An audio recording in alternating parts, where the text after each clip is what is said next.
சோழன் தலையில் ஒரு பெரிய இடி விழுந்த மாதிரி ஒரு சம்பவம் தான் நடக்க போகுது. ஏன் அப்படின்னா திடீர்னு நம்ம கொஞ்சம் லாங் டிரைவ் மாதிரி போகலாமா, வெளில டிரைவ் நைட் டிரைவ் போகலாமா அப்படின்லாம் நிலா கேட்ட உடனே ஓகே நம்மக்கிட்ட காதல் சொல்ல போகிறாங்க அப்படின்னு ஒரு நினச்சிட்டு இருக்காரு.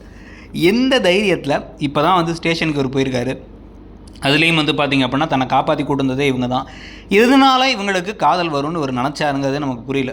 ஸோ ஆனால் நிறைய திரைப்படங்கள்லாம் பார்த்து இப்படி தான் காதல் வரும்னு நினச்சா அவர் போய் உட்காந்துருக்கு. ஆனால் இவங்க என்ன சொல்லிட்டாங்க, கண்டிப்பாக இப்போ எனக்கு விவாகரத்து வேணும், உங்களுக்கு ஒரு வாழ்க்கை இருக்குது எனக்கு ஒரு வாழ்க்கை இருக்குது, ரெண்டையும் டிஸ்டர்ப் பண்ண வேணாம், டக்குன்னு டிவர்ஸ் பண்ணிடலாமே அப்படின்னு கேட்கும்பொழுது தான் அவருக்கு என்ன பண்ணுறது ஏது பண்ணுறதுன்னு ஒன்றுமே புரியாத நிலைமை ஆக போகுது. ஒரு மாதிரி குழப்பமாகி இவர் இப்போ என்ன பண்ணலாம் அப்படின்னு யோசிச்சு அதுக்கப்புறம் இப்போ மாட்டேன்னு சொன்னாலும் பிரச்சனை.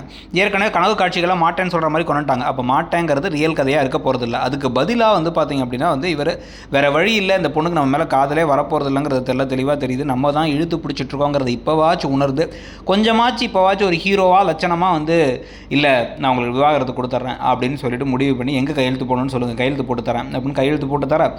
ஆனால் அந்த விவாகரத்து கிடைக்கிறதுக்கு 3 மாதமோ 6 மாதமோ ஆகிற கேப்பில் இவங்களுக்குள்ளே காதல் வந்துச்சு அப்படின்னு கதையை கொண்டு போகிறாங்களா?